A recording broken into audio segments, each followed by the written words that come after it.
সম্মানিত দর্শক, জামাতের রাজনীতির অশনি সংকেত শুরু হয়ে গেছে। এই মুহূর্তে জামাত যে সমস্যাগুলো মোকাবেলা করছে, ঠিক একই সমস্যায় খুব দ্রুত বিএনপিকে পড়তে হবে। বিএনপি এবং জামাত এই মুহূর্তে বাংলাদেশের রাজনীতির অলমোস্ট 90% স্টেক হোল্ডার, বাকি 10% অন্যান্য রাজনৈতিক দল। আর এখানে আওয়ামী লীগ এবং তাদের যারা সহযোগী যারা আছেন, তারা এখন রাজনীতির ময়দান থেকে ব্ল্যাক আউট। তো কাজে তাদের শক্তিটাকে আমরা এখানে কাউন্ট করলাম না, মানে তাদেরকে কোনো পার্সেন্টেজ দিলাম না। যদি আওয়ামী লীগের উপস্থিতি ঘটতো, তাহলে সেক্ষেত্রে আওয়ামী লীগ এবং বিএনপি 50-50 কাছাকাছি সেখানে আসতো, এবং জাতীয় পার্টি এবং বিএনপি তখন এই দুটো দলের মধ্যে ভারসাম্য তৈরি করত। যেহেতু আওয়ামী লীগ নাই, সেহেতু পুরো মাঠ এখন বিএনপির দখলে, আর বিএনপির নিকটতম প্রতিদ্বন্দ্বী এখন জামাত। তো গত 17টি মাসে অবস্থা দৃষ্টি মনে হচ্ছিল যে জামাত ক্ষমতায় চলে আসবে, এবং প্রায় সব কিছু জামাতের নিয়ন্ত্রণে ছিল, এরকম একটি আবহাওয়া তৈরি করা হয়েছিল। কিন্তু বাস্তবতা হলো যে যদি আপনার পর্যাপ্ত ম্যান পাওয়ার না থাকে, অভিজ্ঞতা না থাকে, তাহলে হঠাৎ করে কোনো একটা অপরচুনিটি আপনার কাছে আসলেও আপনি সেটা রাখতে পারবেন না। আপনারা যারা গ্রাম বাংলায় মানুষ হয়েছেন, তো খুব আগ্রহ সহকারে, মানে আশ্বিন মাস বা কার্তিক মাসে সেই বিভিন্ন নদী নালা সেচ দিয়ে মাটিকে কাদা করে যারা মাছ ধরেছেন বা ধরার অভিজ্ঞতা যাদের আছে, তাদের নিশ্চয়ই মনে আছে যে দুই শ্রেণীর মানুষ মাছ ধরার জন্য নামে, যারা খুব অভিজ্ঞ, কাদার ভিতর থেকে বা ঘোলা পানি থেকে মাছ ধরে, আর কিছু কিছু মানুষ আবেগের বশবর্তী হয়ে মাছ ধরার জন্য নামে। তো মাছ ধরার জন্য নামে, তো এরকম অনেকেই নামে, বিশেষ করে যাদের বয়স 10-11 বছর, 13 বছর, 14 বছর, এরকম ছেলেরা মেয়েরা গ্রামে নামতো, আমরাও নেমেছি। তো যাদের মাছ ধরার অভ্যাস আছে, তারা বড় বড় বোয়াল মাছ, এবং সবচেয়ে ডেঞ্জারাস মাছ হলো গজার মাছ, মানে প্রচণ্ড শক্তি হাতে, তারপরে টাকি মাছ, কই মাছ, শিং, মাগুর, এই মাছগুলো তারা কপ ধরে ফেলে।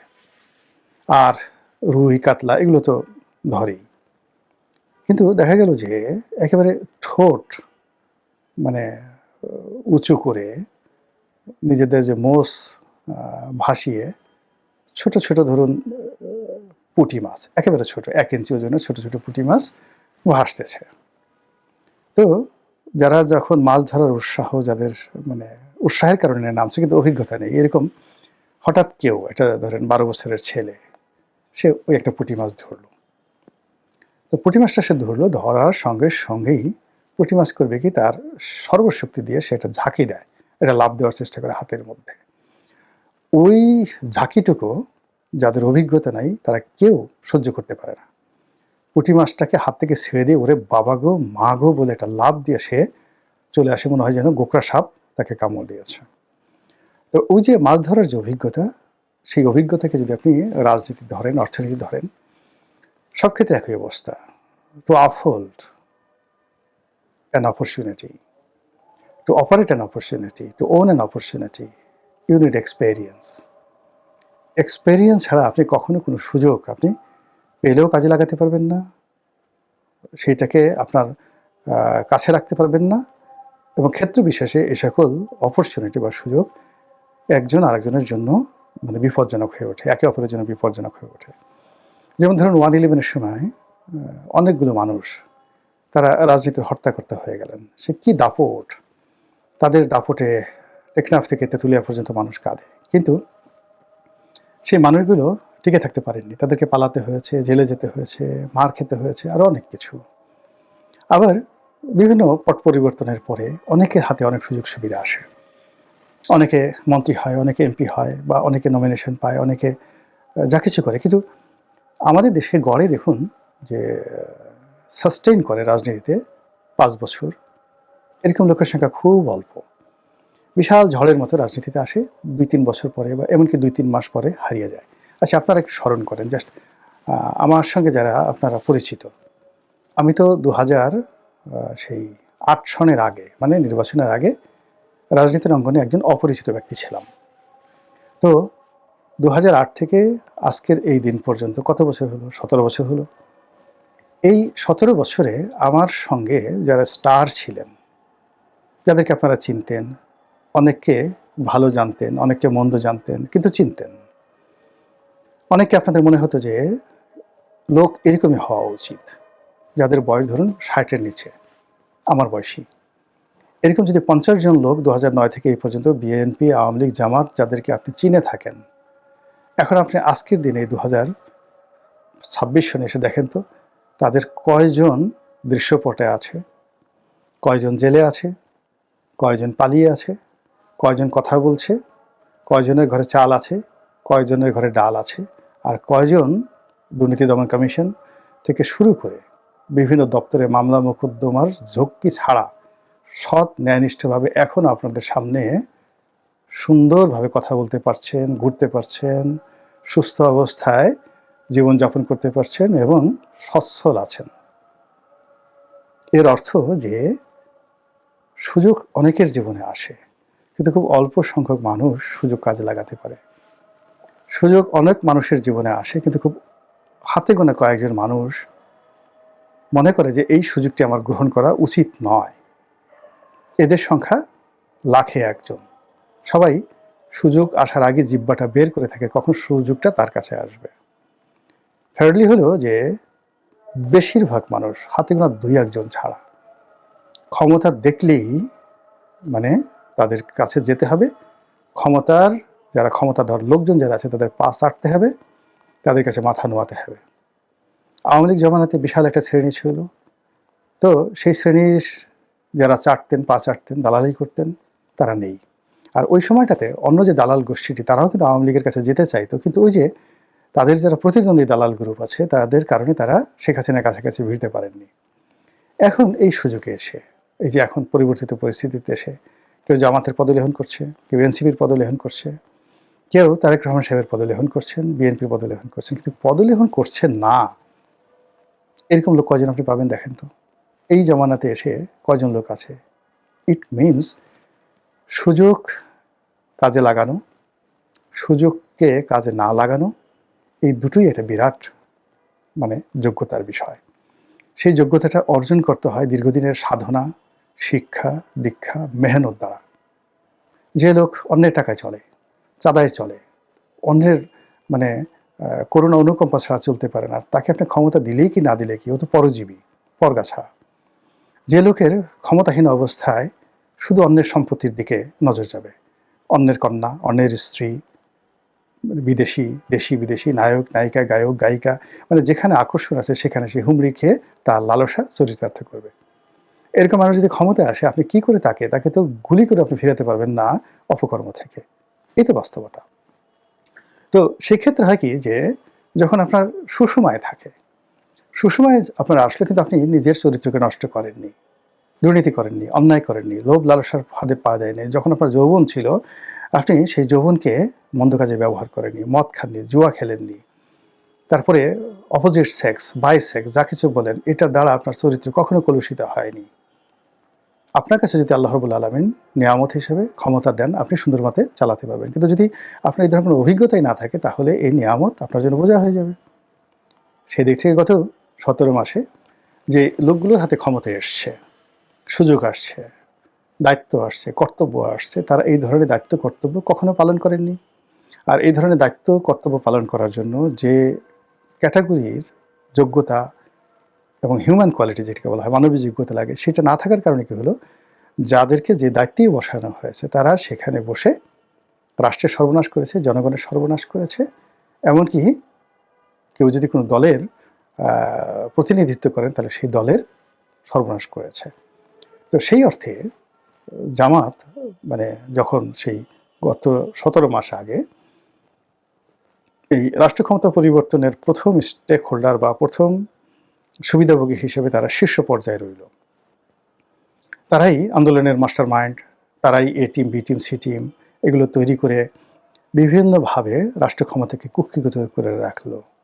কিন্তু কি হলো, যেহেতু তাদের রাষ্ট্র চালানোর সেই অভিজ্ঞতা নাই, ফলে জামাত, এনসিপি, ডক্টর মোহাম্মদ ইউনূসের যে কম্বাইন্ড যে প্রজেক্টটি আছে, সেই প্রজেক্টটি জনগণের দৃষ্টি আকর্ষণ করলো না, জনগণকে কোনো ভালো বার্তা দিল না, জনগণের জীবনে স্বস্তি আনলো না, রাষ্ট্রকে শক্তিশালী করার পরিবর্তে দুর্বল করে দিল এবং রাষ্ট্রের অনেক বদনাম হয়ে পড়ল।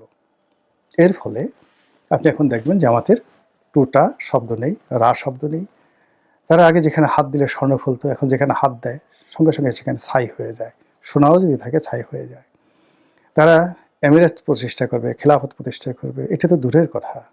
তারা ইসলামী দলগুলোর মধ্যে যে ঐক্য, মানে বিধর্মীদেরকে আনবে, যারা নামাজ কালাম পড়ে না তাদেরকে নামাজ কালাম পড়াবে, কোরআনের আইন বাস্তবায়ন করবে, এগুলো তো অনেক পরের ব্যাপার। যারা ইসলামে বিশ্বাস করে, ইসলাম ধর্মের অনুসারী এবং সেই ধর্মভিত্তিক রাজনীতি দল করে, তারাই তো তারা এক টেবিলে বসতে পারছে না। না পারার কারণে কি হচ্ছে, এখন এই মুহূর্তে আমাদের রাজনীতির যে প্রতিটি বাঁক, সেটি জামাতের জন্য ডেঞ্জারাস হয়ে পড়েছে। ইসলামিক দলগুলো তারা সবাই তাদের সমালোচনা করছে এবং জামাতের অনেকগুলো নেতা কর্মী, বিশেষ করে যারা বিভিন্ন সময় ওয়াজ করতো বা এখন এই নির্বাচনে যাদেরকে মনোনয়ন দেওয়া হয়েছে, তাদের কথা, কাজ, পোশাক পরিচ্ছদ, আচার আচরণ, টেলিভিশন টকশোতে গিয়ে তারা নানা রকম অঙ্গভঙ্গি এবং বিভিন্ন রকম ন্যারেটিভের কারণে মানুষের নিন্দার যে ঝড়, বিরক্তির যে একটা ঝড়, এটা জামাতের উপর বয়ে চলছে। এর সঙ্গে সঙ্গে রাষ্ট্র ক্ষমতা বা সরকারি ক্ষমতার যে একটা দাপট তাদের ছিল, এই রশিটা ঢিল হয়ে গেছে। অতিরিক্ত দেশের প্রধান রাজনৈতিক দল বিএনপি জামাতকে এখন শ্রেণীর শত্রু মনে করছে এবং জামাতকে দমন করার জন্য তারা দরকার হলে আওয়ামী লীগের সঙ্গে সমঝোতা করবে, ভারতের সঙ্গে সমঝোতা করবে, কিছু জামাতকে এগোতে দেবে না। কাজেই জামাত কোন অবস্থার মধ্যে আছে, কত দর্শনের সংকেতের মধ্যে আছে, এটা আপনারা যতটা না দেখছেন বুঝছেন, তার সাথে অনেক অনেক বেশি জামাতের নেতৃবৃন্দ বুঝতে পারছেন। এবার বিএনপি সম্পর্কে আসি। যে সমস্যা জামাতের হয়েছে, ঠিক সেম সমস্যা বিএনপির হবে আরও ব্যাপক। এর কারণ হলো, জামাত যদি 5% to 6% ভোটের অধিকারী হয়ে থাকে, বিএনপি তো 35% ভোটের অধিকারী। ফলে এই 35% লোকদেরকে একীভূত রাখা, তাদের কাছে সেই রাষ্ট্রীয় সুযোগ সুবিধা পৌঁছে দেওয়া, অথবা চাঁদাবাজি, দুর্নীতি, অনিয়ম, অব্যবস্থাপনা থেকে এই বিরাট জনগোষ্ঠীকে, মানে 35% অফ দেয়ার সাপোর্টার, তাদেরকে নিবৃত রাখা, এটি তাদের জন্য রীতিমতো ওয়াটারলু যুদ্ধের মতো নির্মম, নিষ্ঠুর। এবং এই কাজটি জনাব তারেক রহমান সাহেবকে করতে হবে এবং এটা করার জন্য তার এখনও পর্যন্ত গুছিয়ে ওঠা হয়নি। তিনি সবেমাত্র 17 বছর পরে বাংলাদেশে এলেন। প্রকৃতি পরিবেশ আবহাওয়া বোঝার আগেই অনেকে তাকে, মানে চাটার দল যারা আছে, তারা চাটতে তাকে মহামানব বানিয়ে ফেলেছে। তিনি দাঁড়ালে ভদ্রতার একটা নতুন নজির স্থাপিত হয়। তিনি কান্নার জন্য চোখ মুছলে মনে হয় যে আকাশ ফেটে পড়েছে কান্নায়, সারা জাতির কান্না করা উচিত তারেক রহমান সাহেবের কান্নায়। এই যে জিনিসগুলো তিনি তার পরিবার নিয়ে, সন্তান নিয়ে, এমনকি তার বিড়ালটাকে নিয়ে, এই যে লোকজন যে অতিরিক্ত আধিক্ষেতা দেখাচ্ছে, এই আধিক্ষেতার ফলে বিএনপি সম্পর্কে সাধারণ আমজনতা, এমনকি তাদের যারা নেতাকর্মী রয়েছেন, তাদের মধ্যে ক্রমশ বিরক্তি বাড়ছে। আর সেই বিরক্তি থেকে একটা সময় নেতার প্রতি এখন যে আবেগ তারা দেখাচ্ছে, এটি 7-8 দিন পরে।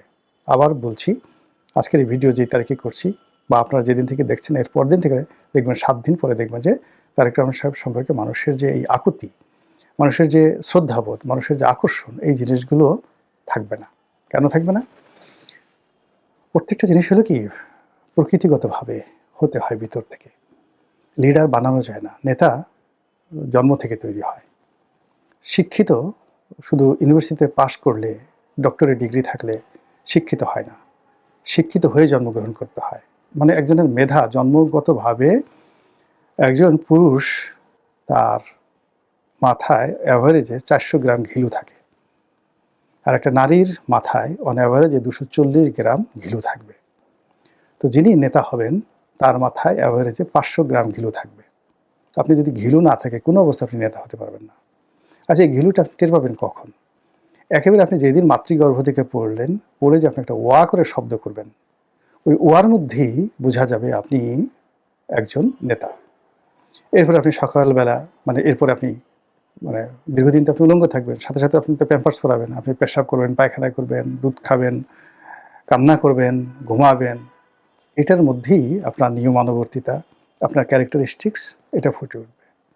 জন্মের প্রথম 3 মাসে একটা শিশু যে আচরণ করে, একেবারে কিয়ামতের ময়দানে ও সেই শিশুটি মৃত্যুর পরে ওই একই আচরণ করবে, কোনো 19-20 নেই। তার ভিতরে যে সফটওয়্যারগুলো লোড হবে, অর্থাৎ ওই যে 400 গ্রাম ঘিলু, যেটা মাথা আকৃতি বাড়তে বাড়তে 400 গ্রাম হয়, হয়তো ছোটো কালারও কম থাকে। তো ওই ঘিলুর মধ্যে, মানে 10 বছর বয়স পর্যন্ত সফটওয়্যার, মানে মৌলিক যে সফটওয়্যার, এগুলো ডাউনলোড করা যায়। সেটা হলো ক্যারেক্টারিস্টিক্স, নীতিনৈতিকতা, পারিবারিক শিক্ষা, ধর্মবোধ, যা কিছু আছে মানে মাস্টার কপিগুলো ওই সময় মানে আপলোড হয়। 10 বছর পরে যেটি হয় সেটি হলো সে শুধু তথ্যগুলো, ডাটাগুলো এন্ট্রি করে, নাথিং নিউ। কাজেই একটি শিশু প্রথম সেই 3 মাসের মধ্যে তার সব কিছু বোঝা যায়। ও 3 মাস সময় যে আচরণ করে সারা জীবন সে আচরণ করে। আর 10 বছর পর্যন্ত তাকে যে মৌলিক বিষয়গুলো সে তার মায়ের কাছ থেকে শিখে, বাবার কাছ থেকে শিখে, পরিবার থেকে শিখে, শেখার পর সে যে আচরণ করে 11, 12, 13 বছর বয়সে, ওটাই তার সারা জীবনের আচরণ। এটা কোনোদিন আপনি এখন ওই পরে তাকে হোয়াইট হাউসে রাখেন, এলএসি প্রাসাদে রাখেন, যা কিছু রাখেন, কাজ হবে না। তো কাজে এই যে বাংলাদেশে এখন যারা নেতৃত্বের পর্যায়ে রয়েছেন বিএনপির, আপনি মনোনয়ন দেন আর না দেন, ওর ওই যে শৈশবের যে স্মৃতি, তার যে সফলতা 10 বছর পর্যন্ত, ওটাই তাকে আইডেন্টিফাই করবে। তো সেই দিক থেকে আপনি দেখেন বিএনপির এইবারের যে 300 আসনে মনোনয়ন, তারাই তো এমপি হবে, তারাই তো দেশ পরিচালনা করবে। বিএনপির যে সকল সহযোগী যারা জামাতের সংকেত শুরু, এরপরে বিএনপি, অন্য দল, কেউ দল ত্যাগ করেছেন, কেউ দল বিলুপ্ত করেছেন, কেউ মানে জোটে যোগদান করেছেন, তাদের সবারই তো একটা ইতিহাস আছে। এবং সেই ইতিহাস দেখবেন যে ধরনের লোক বিএনপির সহযোগী হিসেবে এসছে, তাদের সঙ্গে বিএনপির যারা নেতৃত্ব রয়েছেন খুব বেশি পার্থক্য নেই, 19-20। এর ফলে বিএনপির মধ্যে যে সকল সুপার ন্যাচারাল লোকজন রয়েছে, শিক্ষিত, মার্জিত, ভদ্র, মানে তারা কীভাবে যেন কোণঠাসা হয়ে পড়েছে। এবং সেই কোণঠাসা হওয়ার কারণে কী হলো, যখন এরকম একটা চাপ আসবে, যে সুযোগ বিএনপি জামাতের এসেছিল, একই সুযোগ এই যখন বিএনপির চলছে, এবং সেই সুযোগটি তারা কাজে লাগাতে পারবে না। এর কারণ হলো এই কাজে লাগানোর জন্য যে হার্ডওয়্যার দরকার, সফটওয়্যার দরকার, সেই হার্ডওয়্যার সফটওয়্যার সম্পন্ন, ধীশক্তি সম্পন্ন মানুষ বিএনপিতে খুব অল্প আছে। মহান আল্লাহ আমাদের সবাইকে হেদায়েত দান করুন এবং হেফাজত করুন। আসসালামু আলাইকুম ওয়া রাহমাতুল্লাহি ওয়া বারাকাতুহু।